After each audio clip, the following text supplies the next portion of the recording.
14 दिसंबर महामोक्षदा एकादशी। स्वास्थ्य सिद्धि योग और अमृत सिद्धि योग का बना शुभ संयोग। तुलसी जी पर चढ़ा दें यह एक चीज, हर कष्ट दूर करेंगे भगवान विष्णु। घर में आएगी सुख समृद्धि और शांति। ओम गणेशी महागणेशाय नमः। राधे राधे दोस्तों, कैसे हैं आप सब। दोस्तों, मार्गशीर्ष मास की शुक्ल पक्ष की एकादशी को मोक्षदा एकादशी के नाम से जाना जाता है। मोक्षदा एकादशी का व्रत करने से व्यक्ति की सभी मनोकामनाएं पूर्ण होती हैं और मृत्यु के बाद मोक्ष की प्राप्ति होती है।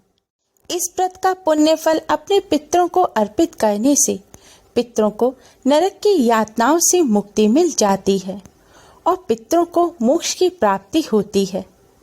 इस दिन भगवान विष्णु के साथ मां लक्ष्मी का पूजन करने से सभी मनोकामनाएं पूर्ण होती हैं। इस बार मोक्षदा एकादशी पर स्वास्थ्य सिद्धि योग और अमृत सिद्धि योग बन रहा है, जिससे इस एकादशी का महत्व और अधिक बढ़ गया है।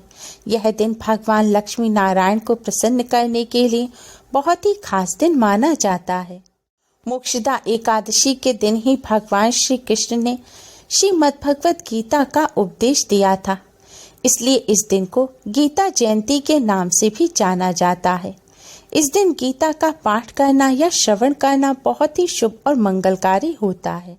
दोस्तों, आज के इस वीडियो में हम आपको एक ऐसी चीज के बारे में बताने जा रहे हैं जिसे अगर आप इस एकादशी पर तुलसी जी पर चढ़ा देते हैं तो इससे आपको भगवान विष्णु माँ लक्ष्मी जी के साथ ही तुलसी माँ की भी असीम कृपा प्राप्त होगी। घर में सुख समृद्धि आएगी और धन संबंधी सभी समस्याएं दूर हो जाएंगी। घर में धन की कोई कमी नहीं रहेगी। दोस्तों, इस बार मोक्षदा एकादशी तिथि 13 दिसंबर की रात 9:32 पर शुरू होगी और 14 दिसंबर की रात 11:35 पर समाप्त होगी। इसलिए मोक्षदा एकादशी का व्रत 14 दिसंबर को रखा जाएगा और व्रत का पारण 15 दिसंबर को किया जाएगा। व्रत पारण करने का शुभ मुहूर्त है 15 दिसंबर की सुबह 7:05 से सुबह 9:09 तक। एकादशी व्रत का पारण द्वादशी तिथि समाप्त होने से पहले अवश्य ही कर लेना चाहिए और इस बार द्वादशी तिथि 15 दिसंबर की देर रात 2:01 पर समाप्त होगी। शास्त्रों के अनुसार एकादशी के दिन भगवान विष्णु मां लक्ष्मी जी को प्रसन्न कर उनकी कृपा प्राप्त करने के लिए तुलसी जी का पूजन अवश्य करना चाहिए। तुलसी जी भगवान विष्णु को अत्यधिक प्रिय हैं। जिस घर में तुलसी जी की सेवा पूजा या अर्चना की जाती है वहां मां लक्ष्मी का सदैव वास होता है। हिंदू धर्म में मान्यता है कि तुलसी जी के पौधे की जड़ में सभी तीर्थ, मध्य भाग तना में सभी देवी देवता और ऊपरी शाखाओं में सभी वेद यानी चारों वेद स्थित हैं। इसलिए इन मान्यताओं के अनुसार तुलसी जी का प्रतिदिन दर्शन करना पाप नाशक समझा जाता है और इसके पूजन को मोक्षदायक माना जाता है। पद्म पुराण में उल्लेखित है कि जहाँ तुलसी जी का एक भी पौधा होता है वहाँ त्रिदेव ब्रह्मा, विष्णु और महेश हमेशा निवास करते हैं। इस ग्रंथ में वर्णित है कि तुलसी जी की सेवा करने से महापातक व्यक्ति के संपूर्ण पाप भी नष्ट हो जाते हैं। कहते हैं कि जिस पूजा और यज्ञ के प्रसाद में तुलसी दल नहीं होता उस भोग को भगवान स्वीकार नहीं करते। भगवान विष्णु और उनके सभी अवतारों और स्वरूपों की पूजा में तुलसी का नैवेद्य नहीं होने पर पूजा अधूरी मानी जाती है। विष्णु जी की पूजा के लिए तो यहाँ तक कहा जाता है कि कोई भी नैवेद्य ना हो, कोई भी विधान ना किया गया हो और केवल तुलसी का एक पत्ता भी अर्पित कर दिया जाए तो पूजा का संपूर्ण फल प्राप्त हो जाता है। धार्मिक मान्यताओं के अनुसार तुलसी जी को मां लक्ष्मी का ही स्वरूप माना जाता है। इसलिए एकादशी के दिन भगवान विष्णु मां लक्ष्मी जी को प्रसन्न करने के लिए और उनकी कृपा प्राप्त करने के लिए तुलसी जी का पूजन अवश्य ही करना चाहिए। हमारे पास कई क्वेश्चन आते हैं कि एकादशी के दिन तुलसी जी का पूजन नहीं किया जाता। ऐसा नहीं है। एकादशी के दिन तुलसी जी का पूजन अवश्य ही करना चाहिए, लेकिन एकादशी के दिन तुलसी जी के पत्तों को नहीं तोड़ा जाता। इसलिए आप पूजन तो करें लेकिन पत्ते ना तोड़ें। भगवान जी को भोग लगाने के लिए एकादशी से एक दिन पहले पत्ते तोड़कर रख लें, या फिर भगवान जी को जो पहले भोग लगाया हो उन पत्तों को पानी से धोकर आप भगवान जी को दोबारा एकादशी के दिन उन पत्तों से भोग लगा सकते हैं। या फिर जो अपने आप टूटकर पत्ते गिर गए हैं आप उन्हें भी ले सकते हैं, लेकिन पत्ते ना तोड़ें।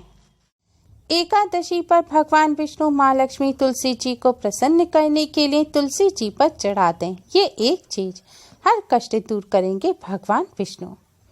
एकादशी पर तुलसी जी का पूजन करने के लिए एकादशी के दिन सुबह उठकर स्नान करके स्वच्छ पीले या लाल रंग के वस्त्र धारण करें।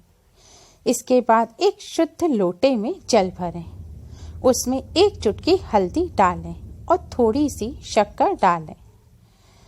अब इस जल को आप तुलसी जी पर चढ़ा दें। जल चढ़ाते समय भगवान विष्णु जी के महामंत्र ओम नमो भगवते वासुदेवाय का जाप करते रहें। जल चढ़ाने के बाद तुलसी जी के सामने एक शुद्ध घी का दिया जलाएं और एक सुगंधित धूपबत्ती जलाएं। अब भगवान विष्णु जी को प्रणाम करें, माँ लक्ष्मी जी को प्रणाम करें और तुलसी जी को प्रणाम करें। इसके बाद आप एक कमल के फूल का बीज लें, यानी कि एक कमल गट्टा लें। इसे पानी से धोकर साफ कर लें।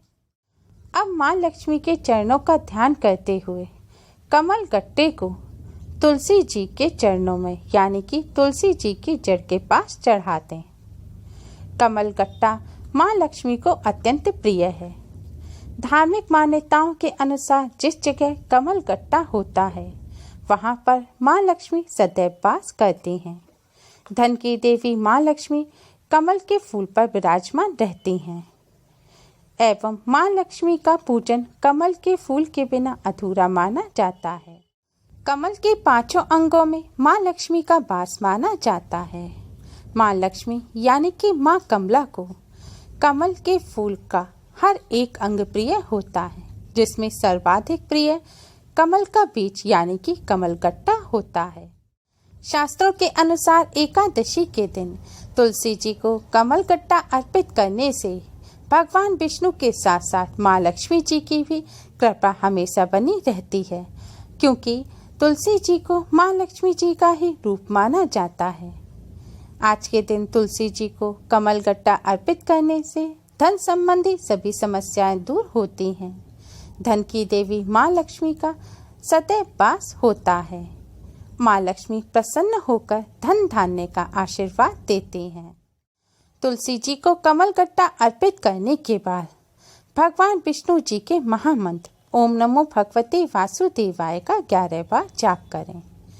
इसके बाद माँ लक्ष्मी जी के गायत्री मंत्र ओम श्री महालक्ष्मी च विद्महे विष्णु पत्ने च धीमहि तन्नो लक्ष्मी प्रचोदयात् मंत्र का 21 बार जाप करें। मंत्र का जाप करने के बाद भगवान विष्णु, माँ लक्ष्मी जी और तुलसी जी को प्रणाम करें और अपने सभी कष्टों को दूर करने की प्रार्थना करें। घर में सुख समृद्धि और शांति की प्रार्थना करें। एकादशी के दिन तुलसी जी का पूजन करने के साथ साथ कुछ बातों का विशेष ध्यान रखें। एकादशी पर सूर्योदय के बाद और सूर्यास्त से पहले ही तुलसी जी पर जल अर्पित करें। सूर्यास्त के बाद तुलसी जी को जल ना चढ़ाएं।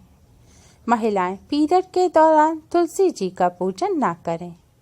एकादशी के दिन आपने व्रत रखा है या नहीं भी रखा, फिर भी आप चावल का सेवन ना करें। एकादशी के दिन चावल का सेवन करना निषेध माना जाता है। आज के दिन काले रंग के कपड़े ना पहने, हो सके तो पीले और लाल रंग के कपड़े ही पहने। आज के दिन ज़्यादा से ज़्यादा भगवान विष्णु जी का पूजन करें। अगर आपके पास इतना समय नहीं है तो आप मन ही मन भगवान विष्णु जी के महामंत्र ओम नमो भगवते वासुदेवाय का जाप करते रहें। आज के दिन किसी से भी लड़ाई झगड़ा ना करें। हो सके तो रात्रि जागरण अवश्य करें। एकादशी के दिन एकादशी व्रत की कथा को अवश्य ही सुनें, जिससे आपको व्रत और पूजा का पूर्ण फल प्राप्त हो सके। एकादशी के दिन सात्विक भोजन ग्रहण करें। प्याज, लहसुन, मीट, अंडा का सेवन ना करें। तंबाकू, सिगरेट और मदिरा का सेवन भी ना करें। ये सावधानियां अवश्य ही बरतें। एकादशी के दिन तुलसी जी का पूजन करने से भगवान विष्णु, माँ लक्ष्मी जी के साथ साथ तुलसी जी की भी कृपा प्राप्त होती है और घर में सुख, समृद्धि और शांति बनी रहती है। उम्मीद है आपको हमारी ये वीडियो पसंद आई होगी। प्लीज़ लाइक करें। हमारी इस वीडियो को अपने फ्रेंड्स और रिश्तेदारों में ज़्यादा से ज़्यादा शेयर करें, जिससे वह भी इसका लाभ उठा सकें। हमारी और भी वीडियोस के लिए हमारे चैनल को सब्सक्राइब करना ना भूलें। Thanks for watching. Radhe Radhe.